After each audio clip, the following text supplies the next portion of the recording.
Hi everyone! Ito na ang kamutikyo ko na niluto kanina. Of course, before ko niluto niya, nag-PM muna ako kay sir kasi guys, first time ko talaga magluto ng kamutikyo. Although na hindi naman talaga totally perfect guys ang pagkaluto niya, at least matawag rin siyang kamutikyo kasi nga napulutan siya ng kalamay.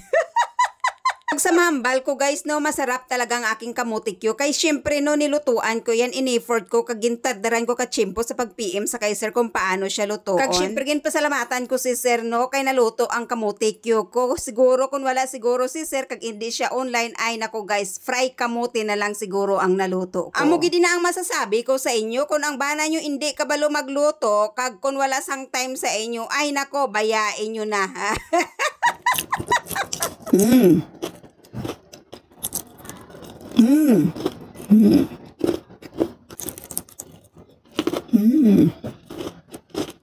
Thanks for watching. Bye.